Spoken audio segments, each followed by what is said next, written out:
Well, we're back in the book of Philippians this morning, back to Philippians. As I mentioned earlier, we're, Lord willing, going to wrap chapter 1 this morning, which is good. We're 4 weeks in, and we're finally finishing chapter 1. But chapter 1 does set the stage for much of what is to come. As we've been talking about the book of Philippians, one of the things that is hopefully you've gotten by now is that really joy is kind of a big deal in the book of Philippians. Paul, the apostle, despite the adversity that he lived in, being in prison by Rome and all that that implied and faced, had joy. And he had a real deep and abiding joy, a joyful experience that most of the time we do not even comprehend, let alone experience. But it was Paul's desire that the recipients of his letter would actually have and know and experience joy.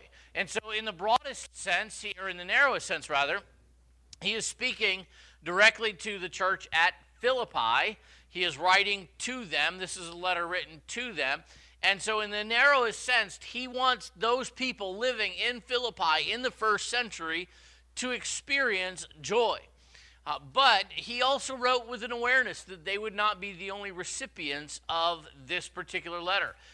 It was very frequent that Paul's letters would be shared in different churches and different places. In fact, there are times that he actually instructed his letters to be shared with other places, and that other places were to get letters that he had written someplace else and to get it in. And so there was an awareness that he wrote with that the recipients of this letter would be more than just the people at Philippi.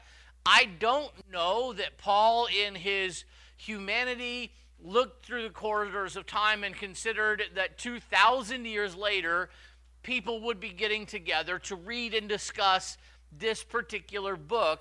And yet, in its broadest sense, Paul wants his recipients to know and experience joy, and we are among the recipients of Paul's letter. This book at Philippians is that letter. And it's as true for us as it was for them in the first century. He wants us to know and to experience joy. No question, Paul experiences joy. We just covered it last week. We got through the end of verse 18 or so. And Paul acknowledged the joy that he had. He said that the message of God was God's, and that God would make sure it accomplished his will. He also said the messenger of God was God's, and that the messenger would accomplish God's will as well. And that was a direct reference to himself. And he said, look, it doesn't matter that I'm imprisoned. It doesn't matter that I'm suffering. I am God's messenger. It is up to God what happens to me. I will accomplish God's will as long as God is inclined to have me. And Paul said, and so I'm going to rejoice, and I'm going to continue to rejoice. Paul had joy in spite of his adversity, and he wants us to have that same experience, that we can have joy even in times of adversity, even through any time of our life. The reality is we don't. And so that's the challenge. How many of you know people that just in the mundane, normal details of their life have no concept, no obvious concept anyway, of joy? You ever met people who you were pretty sure got weaned on pickle juice? You know, the sour-faced all the time. And so we have these kind of people, but God doesn't want us to be those kinds of people. He wants us to have joy. And so we pick up in verse 19 with the same idea, how we, as God's children, as the recipients of Paul's instruction, can actually have joy. And so we're going to begin reading in verse 19. We're going to read through the end of the chapter, and we'll come back and comment along the way. Paul says, "For I know that this imprisonment, will turn out for my deliverance through your prayer and through the supply of the Spirit of Jesus Christ, according to my earnest expectation and hope that in nothing I shall be ashamed, but with all boldness, as always, so now also Christ will be magnified in my body, whether by life or by death. For to me, to live is Christ, and to die is gain. But if I live on in the flesh, this will mean fruit from my labor. Yet what I shall choose I cannot tell. For I am hard-pressed between the two, having a desire to depart and be with Christ, which is far better. Nevertheless, to remain in the flesh is more needful for you. And being confident of this, I know that I shall remain and continue with you all for your progress and joy of faith, that your rejoicing for me may be more abundant in Jesus Christ by my coming to you again. Only let your conduct be worthy of the gospel of Christ, so that whether I come and see you or am absent, I may hear of your affairs, that you stand fast in one spirit, with one mind, striving together for the faith of the gospel, and not in any way terrified by your adversaries, which is to them a proof of perdition, but to you of salvation, and that from God.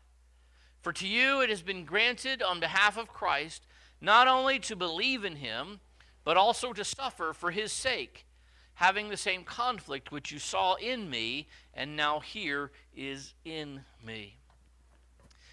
Almost as quickly as Paul can state his joy, it runs into a rather severe obstacle. He says, look, I have joy. We get that he has joy. And almost that fast, he runs into a severe obstacle. And that obstacle is kind of a big one.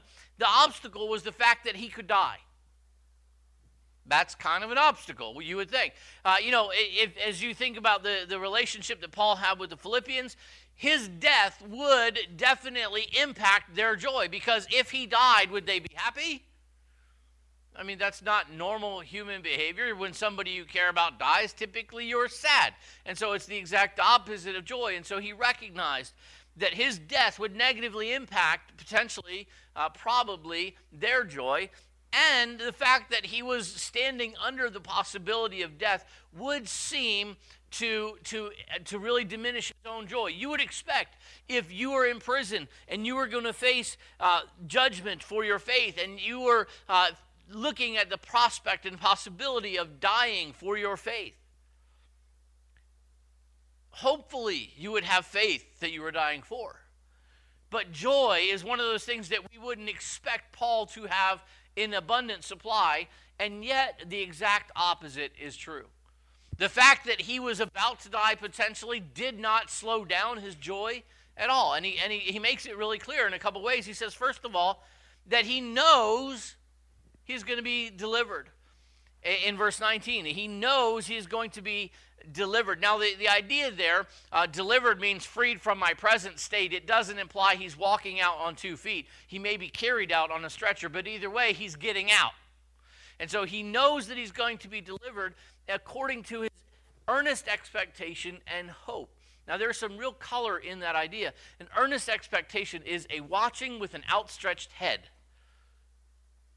Watching with an outstretched head. And some of you just did it because you didn't believe. You went, that's exactly it. That idea of you're looking at something so intently that your body language shifts to look more carefully, to look more closely. It's the idea that you're looking so intently for what you know is coming that you block out everything else. Guys, have you ever been there? Yeah. Tunnel vision. Did somebody say television? Yeah, sometimes they kind of go together. But it's that idea that you're just so intently, you know something's coming. You can't see it yet, but you know it's coming. And so you're looking intently, and your whole body shifts in anticipation of what's coming. That's an earnest expectation that Paul is earnestly expecting what's coming. But then he says, my earnest expectation and my hope. What does the word hope mean? I know today we use the word hope a lot. We hear a hope in our national dialogue a lot. And it should be no hope, because that's about where hope has gotten us. But the hope that we usually think about is a hope that's maybe so. A hope that says, this could come, this would be nice if it come. It probably won't come to pass, but it would be nice if it was. I hope it will. And the word hope actually doesn't mean that. That's a change in the way we use it. The word hope actually means a confident expectation. To say that I have hope in Jesus means I have a confident expectation in Jesus. To say that I hope Jesus will come back someday is to say that I confidently expect that Jesus will come back someday exactly the way he said in his word. I have a confident expectation. And so Paul says, I know I'm going to be delivered, and I have this earnest expectation, and it's a confident expectation. He was looking forward to something that he had a certainty was going to happen, and he was focused on that happened. He knew he was going to be delivered. And he knew in verse 20 that he was not ashamed. Shame here is a feeling of fear or shame that prevents a person from doing a thing. Shame is that feeling that we have that actually stops us from doing something. We talked this morning in Sunday school about Isaac standing before Abimelech, or at least before Abimelech's people, and saying that Rebekah was not his wife, that Rebekah was his sister. In a very real way, there was shame on Isaac's part that prevented him from acknowledging that Rebekah was in fact his wife. Abimelech figured it out when they started getting married things going on. But shame stops us, prevents us from acting. And here's the worst part about it. Shame is something that is done passively. It's not something that is active. I don't, well up with shame the same way I well up with pride. You ever been there like, oh, pride is usually active. It's something that comes from within. Courage is something that is stoked and comes from within. Shame is actually that comes from outside of us and is usually pushed down on us. We receive shame. We don't act in shame. It's not something that we actually act to get. And so Paul said here, I am not receiving it. I am not allowing somebody to cause me to feel ashamed, and in that shame actually make me to stop acting. I just don't receive it. He was not ashamed, and so he was going to retain and remain bold in his witness and his actions for Christ. He goes, I'm just not ashamed. I'm not going to let them put me in that place. And that's the reality that we have as Christians, sometimes that we are ashamed. And so we don't act for Christ, or we don't speak for Christ. We have let the people around us make us feel something that we really shouldn't feel. That we have given them power over us to make us feel something that stops us from doing something that we ought to be doing.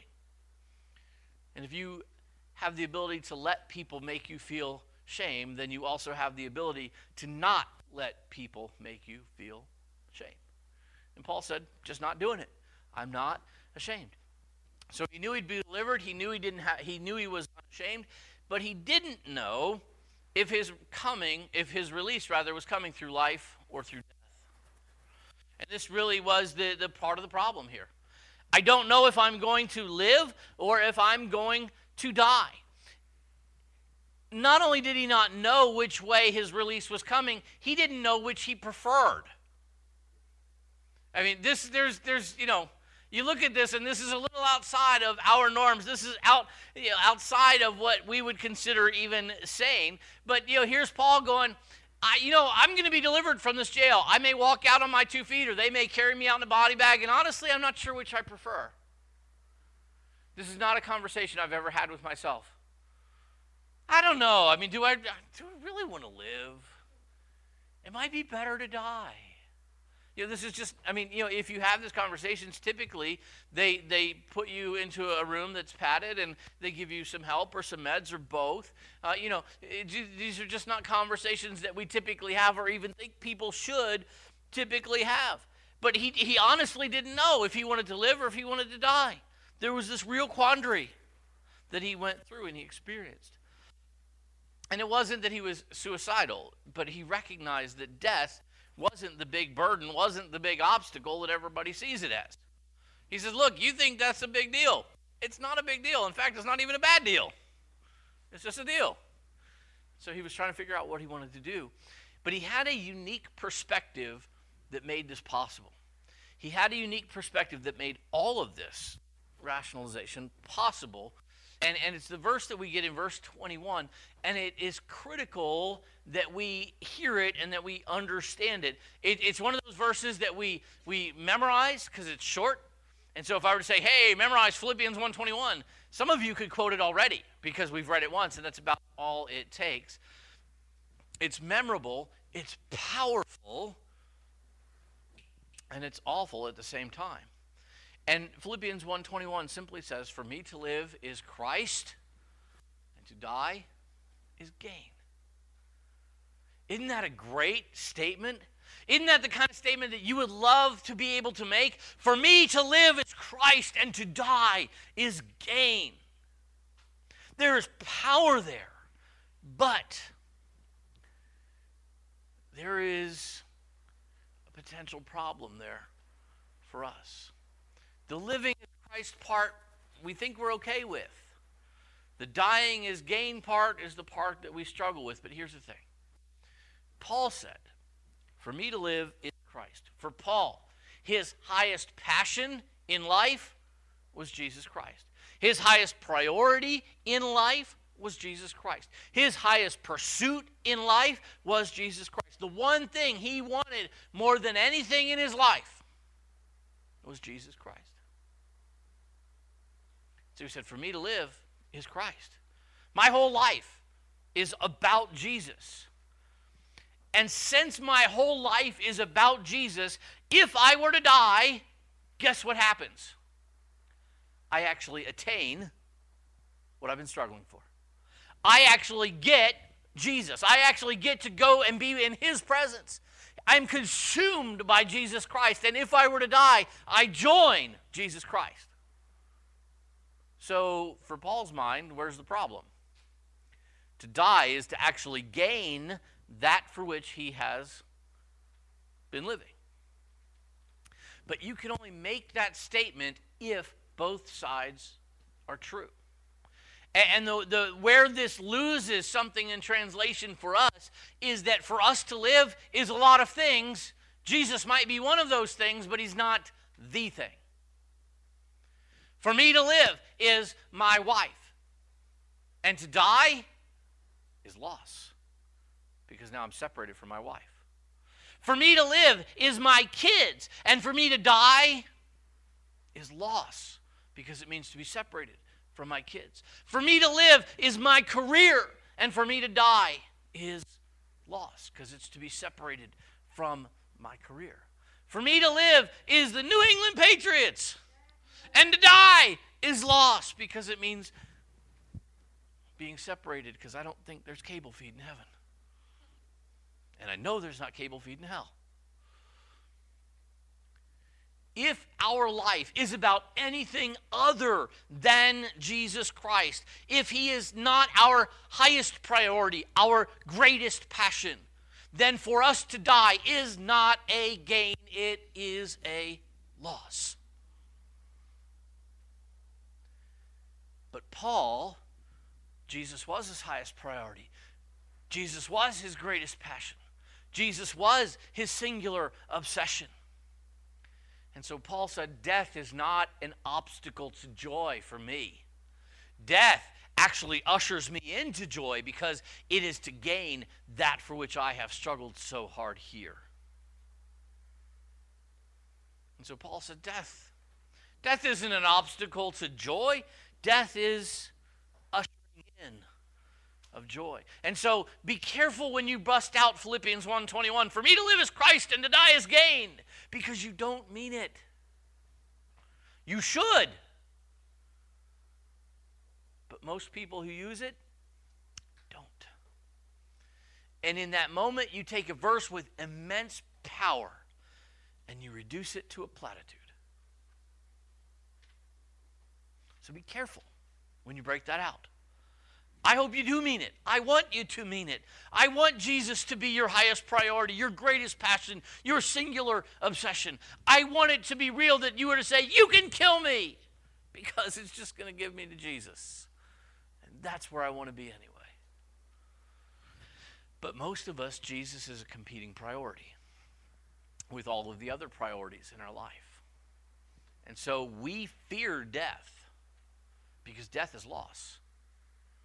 We fear death because death it is a restriction on my joy. It's not ushering me into joy. So Paul had a real perspective that we struggle to have and don't have. But his perspective allowed him to face this obstacle of joy and to be completely not worried about it. Or this obstacle of death, rather, and be completely not worried about it. He said, I have joy in the face of death, because what's death going to do? It's not a bad deal from his perspective. But he had a unique perspective that clarified his joy for him. Now, the funny thing is, then, that Paul begins to wrestle in verses, was it 25, 26, 27? He begins to wrestle, excuse me, with whether he should live or whether he should die. Did you catch that? Oh, so I don't know. I think maybe, if I died, it would be better for me, but living might be better for you, so I think I'll live. Now, the humor in that is this. Was it really Paul's choice? No. Paul didn't have a say in this. He'd already appealed his case to Caesar. The only person on planet Earth that had a say on whether Paul was going to live or die was a dude named Nero. And so I find it humorous. He's like, yeah, so I think I'll go ahead and live. Like, you get a say. Now, Nero had a real nasty reputation when it comes to Christians. We think of Nero and we think about the guy who was definitely on the lunatic fringe. Actually, he may have been further out than that. The guy who set the city of Rome ablaze and is reported to have played a fiddle as he watched it burn. You've heard the story. This is Nero. And then he blamed it on the Christians. This is a guy who actually lighted his garden in the evening with Christians. He burned them at the stake to provide light. This is a guy who was not a real big fan of Christians, and this is the way that we think of Nero. But Nero wasn't always that bad. Nero wasn't always that crazy. In fact, there was a time in the earlier part of his reign especially where Nero, he was never sane. Don't get me wrong. Don't hear me say Nero was not crazy. Nero was just, he was tripping like fantastic all the time. But there was a point in his life, in the earlier part of his reign, where he was closer to sane. In fact, there was a time where he could actually hear cases and decide them based on merit of law to a degree. He was a selfish person all the time. But historians tell us the Apostle Paul was imprisoned, and we know this. He wrote Philippians from prison. We've talked about that. And historians would tell us that after a couple years in Rome, that Paul actually had his case, he had his day in court, that he actually got to stand before Nero, present his case, and that Nero recognized, as did Festus and Felix and Agrippa and everybody else along the line, that there was no case here to be had, and that Nero actually freed Paul from prison. And that Paul, duly freed, took off, left Rome. And this most people would say, attributes to the end of the book of Acts. If you think of Acts 28, it ends rather abruptly, and I've always said Acts stops more than it ends. It's like Luke dashed off a quick ending, mailed it, and then took off. And that's probably what happened. As Luke and Paul and company left Rome, may have actually headed towards Spain. There's some conflict there. And was later rearrested and then eventually brought before Nero again, where he was then condemned to die by beheading on the Appian Way in Rome. I say that because it is possible that Paul would have actually had his day in court, his day in front of Nero. And Nero's real fall off the cliff of insanity happens historically around the same time that Paul probably would have been standing before Nero. And I mention it because there's this theory on what actually pushed Nero over the edge may have been Paul, which is crazy to think about it. But you think about Paul. When Paul had to present his case, was before the religious leaders, or whether it was Felix or whether it was Festus or whomever it was, he wasn't so much interested in projecting his innocence as he was in converting whoever he happened to be talking to. You think about this, he gives his testimony, but his testimony has nothing to do with his case and everything to do with his life. He just wanted to say, I'm not guilty, but I'm not worried about my guilt. I'm worried about, do you know Jesus? And this is how Paul always went about all of his trials. He went before Felix, and his goal before Felix was to convert Felix. It had nothing to do with guilt or innocence. He could have cared less. But if I can get Felix. He goes before Festus. I don't care if I'm guilty or if I'm innocent, but if I can get Festus. And, before Agrippa, if I can get Agrippa. And his testimony was always powerful, and we see it. Acts chapter 26 and verse 28, we don't have it up there, but Agrippa's reaction to Paul's testimony was this.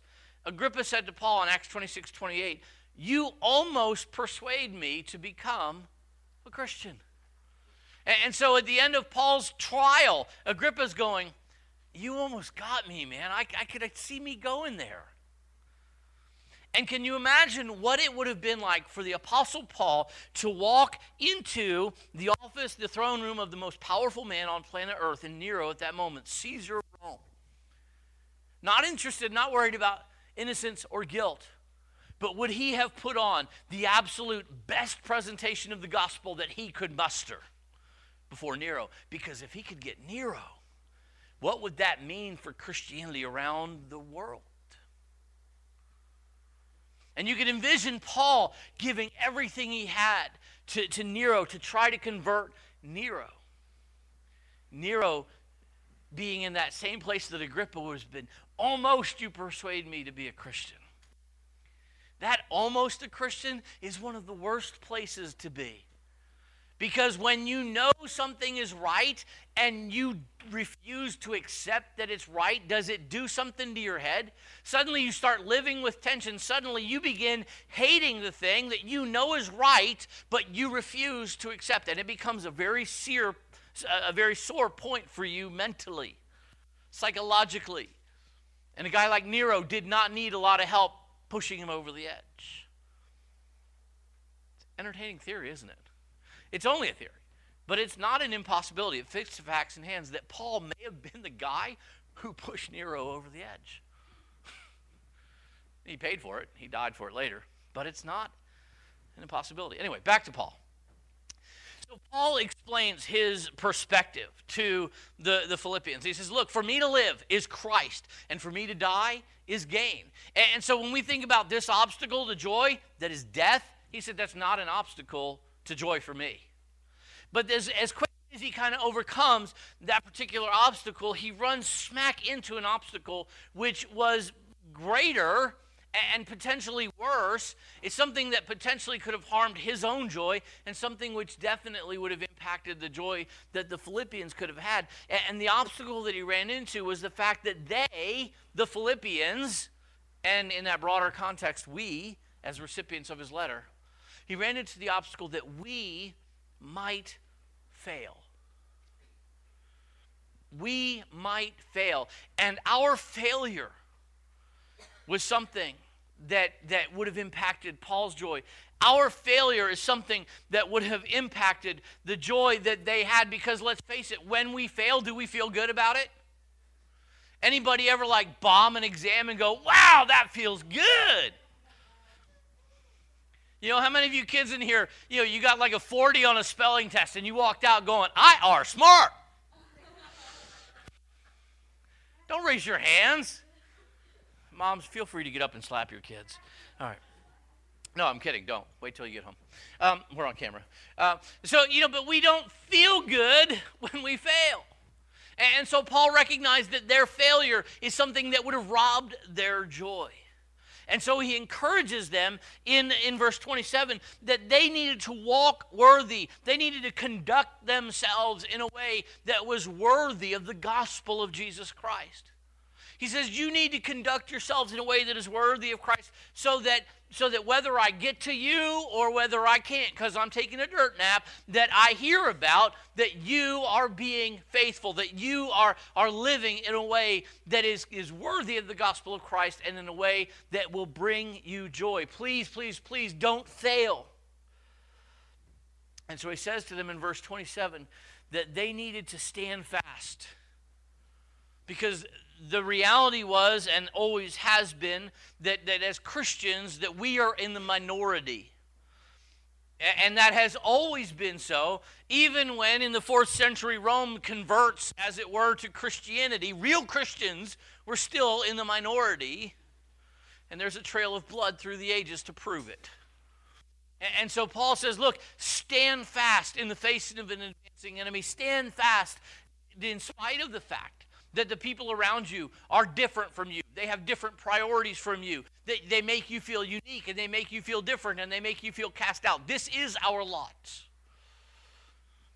So he says, stand fast. They needed to stand fast. But more than just standing fast, they needed to stand together. Not focused on conflict within each other, but focused on the conflict that we have with our common enemy. Because the reality is, in any environment, you put a couple dozen people together and you have the recipe for conflict, don't you? You have the recipe for personalities that just don't get along well. And so Paul says, stand fast. More importantly, stand together. Fight the common enemy. And he said then that they needed to be faithful, not fearful. In the same way that he was not going to receive shame, he wanted them to not receive shame. He wanted them to not receive fear. And there's a very real reason why. He says, look, to our enemies, our fear proves that our message is a waste. That's what our fear does. You try to talk to somebody about Jesus and they see that you're scared out of your mind.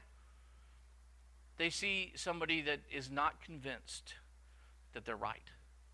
They see somebody who is not convinced that their own way of life is worth courage. You talk about the Patriots. Any problem going, the Patriots are the best team on planet Earth? Anybody ever back down? I read in the article today that one of the new rookies, the Jets, hates the Patriots. I'm like, fine. I didn't even read the article. I hated the guy. I'm like, I don't need you. You're 2-bit town on a 4-bit team. New York Jets, please. I was bold. And you know what? If he was there, I'd be respectful, but he's still not a Patriot. I still don't like him. I don't care. Because I'm convinced that the Patriots are the best. They're my team. So why is it when I talk about Jesus, that I start like shaking inside my socks if I have them on? All my fear proves to the person I'm talking to is that I'm not really convinced that well myself.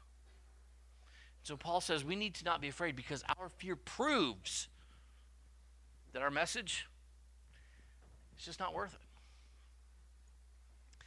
And to us, we understand the stakes that are involved. We understand, when I talk to somebody that they need to receive Jesus as their Savior, I understand that if they say no, that they could die and they could spend an eternity in hell. That should drive me. Knowing the stakes should make me bold, not fearful, because they need what I have. And they need to know what I have to say. They need to hear what God has to say. So Paul says, be faithful, not fearful. And then he raises the stakes. The obstacle is not big enough, so let's make it bigger. You might fail. And so you need to conduct yourselves in a way that is worthy of the gospel. And then he raises the stakes for them. And he says, to you it has been granted to suffer. And to you it has been granted to be under the pains of death as you see me being. You might fail, so I'm going to put the pressure on even more. We say, well, okay, it's been granted to us to suffer. And we miss the power of that word. Paul's saying literally, God did you a favor. He gave you a blessing. He's going to let you suffer. Isn't that great? And we're like,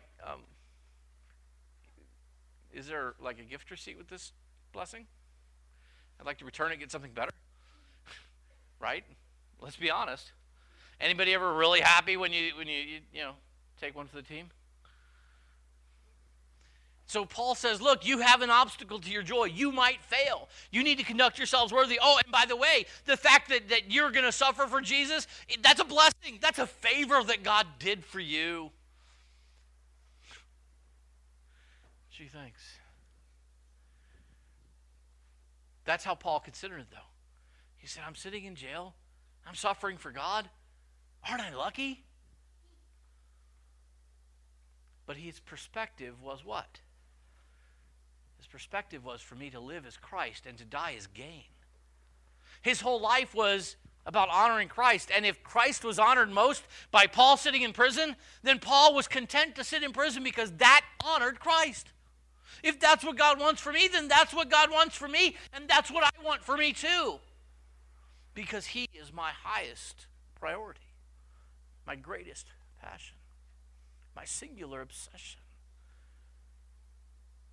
And if He is best served by my suffering, then I am happy to suffer. Because what's the worst they're going to do to me? They're going to kill me. Problem solved. That's not game over. That's game start. And so Paul says, you might fail, but what will keep you from failing is the exact same thing that kept Paul from failing. What will keep the potential failure from being a joy killer for you is the exact same thing that kept being a potential failure at being a joy killer for Paul. And it is the perspective that says, for me to live is Christ and to die is gain. And the fact that it all sounds foreign to us only proves how far we have to go. Every time that we retract and shrink back from suffering instead of embracing it as the gift of God, demonstrates that we have a ways to go in living up to that perspective. For me to live as Christ and to die as gain. It demonstrates that for me to live is something other than Christ. And I don't say that to make you feel unduly sad. Actually, I didn't say it at all. God did. I'm just telling you what He said. Jesus Christ must be our highest priority, our greatest passion, our singular obsession. When that happens, and I don't mean disregard your family, and I don't mean disregard your kids, and I don't mean quit your job, and I don't mean a lot of the things that, the lunatic friends would take this out to mean. But when Jesus Christ is your highest priority and your greatest passion and your singular obsession, and you live out your entire life in service to Him, you'll honor your wives well, gentlemen. Ladies, you'll serve your husbands well. Children, you'll obey your parents. Parents, you'll take care of your kids. Why? Because that honors Christ. You'll work hard because it honors Christ. But it's the perspective that we have to get right first. The perspective that says, for me to live is Christ, and to die is gain. Any other perspective will torpedo our joy, but that perspective will clarify our joy regardless of the situation. Joy is clarified through that perspective. Now, very few people get to the place where Paul was. I'll grant you that. I'm not there. I don't think you're there. If you are, great. Let's trade seats. Honestly, we all struggle. We all work to try to get there. And I wish I could tell you there's some kind of magic mantra that you could utter and fix this. I wish I could say there is a way. There is a way that you can simply make Jesus Christ your highest priority, and you could say in earnestness, as Paul did, that for me to live as Christ and to die as gain. I wish there was an easy way to do that. There isn't. And so I kind of inform what to do based on, what do we look at around in our lives? What are the things that occupy those places of priority in your life? The relationship with your spouse or your boyfriend or your girlfriend or your parents or your puppy, whatever. Your obsession with the things that you obsess over, those things that occupy the room of highest priority in your life, and it actually informs then what we need to do. And it comes down to things that are simple but not easy. And the first one is that we need to spend so much time with Him that He becomes an invaluable part of your life. One of the ways that my wife became such a high priority in my life is because I spend a lot of time with her. And I enjoy spending a lot of time with her. And I want to spend more time with her. And I look forward to spending many, many, many years with her. And she's a high priority in my life. How did she become a high priority in my life? Because I spent a lot of time with her. She became an invaluable part of my life because of the quantity of exposure. Same with my kids. My kids are important to me. I was there when they were born. It was great. And I spent a lot of time with them. I've been involved. I've changed poopy diapers. all the way up to yesterday. You know, I've gotten up with them in the middle of the night. I've pulled stuff out of their bodies that weren't supposed to be there. I have spent a lot of time with them, and in the amount of spending that much time with them, they become an invaluable part of my life. Friendships happens the same way. You may obsess over your car, and you probably spend a lot of time with it, and you need help. But if we spend so much time with Jesus that he becomes an invaluable part of our life, more and more and more then, he becomes that priority. And secondly, and this is the harder part, is just choose to make him the priority of our life. Life is going to throw choices at you. You can do what Jesus wants you to do, or you can do what you want to do. Which do you choose? Parents, which do you choose? Jesus or the things that your kids want to do? What are you going to choose? That's where it gets hard, because there are a lot of competing priorities that we want to do some other stuff, and sometimes that stuff conflicts with our relationship to Jesus. Sometimes that stuff conflicts with what Jesus wants us to do. Sometimes what our kids want to do competes with what Jesus wants us to do. Which do you choose? If you choose the not Jesus option, then you've let that be the priority. And when you die, you're going to lose that. And it's going to kill your joy. But if you choose Jesus, he becomes your priority. And if you were to die, you gain him. And even in this life, you gain joy. For me to live is Christ, and to die is gain. It's not hard to understand. It's just hard to do. So I'd encourage you this week, let that perspective clarify your joy, and then let Jesus be your priority. For me to live is Christ, to die is gain. Father, we love you. We would confess as a group of people, though we bear, many of us, your name, we call ourselves Christian,